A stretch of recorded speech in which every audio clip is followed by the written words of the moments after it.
Lisa Garr has dedicated her life to the awareness of herself and her surroundings.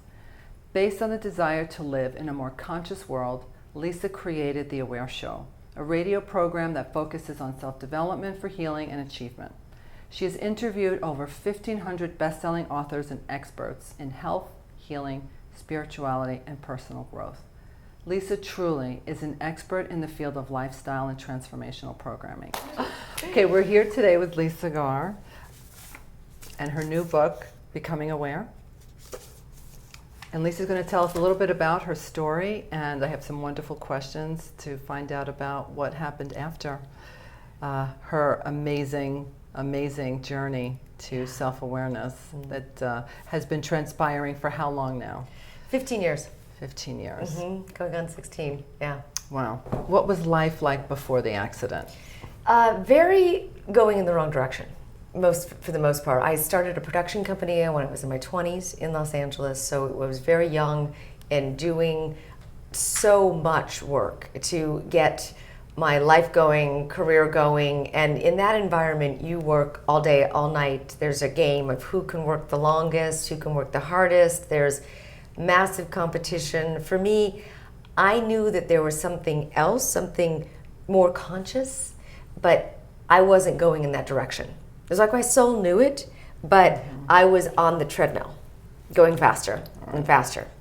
So I think we all have that tendency to just ignore, what our higher power is trying to tell us we're supposed to do. And then we're just going after the will or the drive or whatever you think that is going to get you to the next step. And it isn't. I mean, I know that now, but I know it's as if I was going in the completely wrong direction, and my soul needed to course correct. And that is what happened. Right. Absolutely. It led you to this near-death experience. Yeah. Can you tell me about that? Yes, it was. Well, I actually was in a relationship as well that was up and down, very rocky, not going well. We were in and out of the relationship. So we were both mountain bikers and still ride together. But we went to this race together, which is a 7-race series of a California State Championship mountain bike race. And the 7th race is a double points race. So it's a very significant race. So we went together, even though we were broken up officially. And after that race, it was going to be over and we were just going to part ways. He was done. I was done. We both were going to just finish the relationship after that race, but we'd always supported each other throughout all of the races. And so we went to the race together, and it was 108 degrees. It was very hot. This was in Castaic, California. And it was 27 miles of 5,000 feet of climbing. It was a brutal, brutal race, really brutal conditions. So as much as I thought that I hydrated, my body was running on a very low level of hydration. I mean, I drank probably 100 ounces of water, but it wasn't enough. So I'm at the top of this mountain, about to look down at the bottom of the hill where the finish line was, and that's where I passed out. I passed out at the top of the mountain. Wow. And I didn't know it until I was rolling down the hill. So something happened between me looking down at the bottom thinking, okay, I'm almost done, this is my last lap, to being at the bottom of a different hill.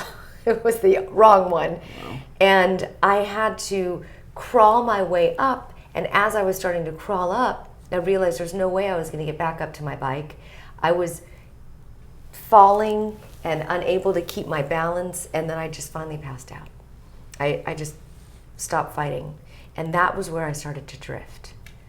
How long did it take you to regain that memory of when you passed out to? Wow, years later, because the memory loss is retroactive.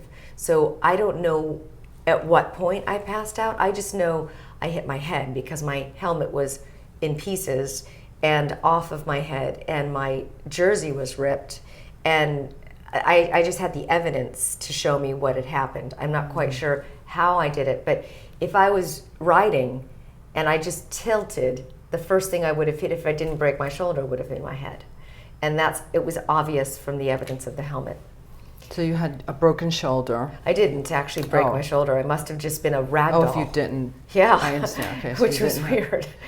However, as I found later, I damaged the right prefrontal cortex of my brain, the cerebral cortex, so I lost my language center, my memory center, long-term and short-term memory. Both have complete holes in them, but it took me a very long time to regain the short-term memory practice. And of course, we'll discuss or talk about the neurofeedback that I did to discover all of this. What did the doctors tell you at that time? I woke up, my body was airlifted out of the scene on a helicopter, Wow. and then I got to this hospital. Do you remember seeing, were you awake when you were airlifted out? Or? That woke me up. That part was terrifying, because where I was going in that state of unconsciousness, it was probably the most conscious I'd ever been or ever experienced in my life. It was hyper-awareness, seamlessness, boundarylessness, total, complete connection with everything and everyone around me. There was no separation between me and the medics and John that came up to my body, and everything that I was observing below me, I became, as well as the environment, the sky, the whole entire, all of my surroundings, and anything that I could envision was manifest as me, around me, seamlessly. So you were interconnected with these, and Absolutely. John was your ex-boyfriend at the time? At the time. Yes, when he came up to my body, I saw a very interesting energy between us. It was distracting. It was as if it was a light that flashed up to grab my attention. And I looked and I thought, that is very significant. I need to get back there and tell him I'm okay. But I couldn't at the time speak, and I didn't know I had damaged my brain at that point. And I got to the perspective of looking up and seeing him, and just sent him a message with my eyes, because that's all I could do. And they were tipping my body to the side because I was vomiting, and they didn't want me to choke on the vomit, so they were screaming. There was a lot of yelling, tip her to the side, tip it. And it was chaos. It was total chaos. So I sent that message and then just left again, because there was so much pain down there, and it was so quiet where I was. So were you dying and coming back, or was it just a different altered state?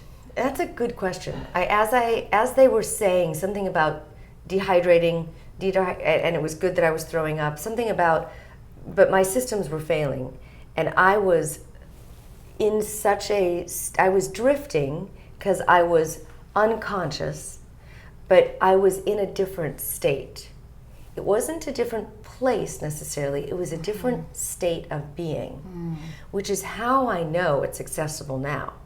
If I could float in and out of that, from my body back up to my body back up, that is what I have been pursuing since then, is how to get back there.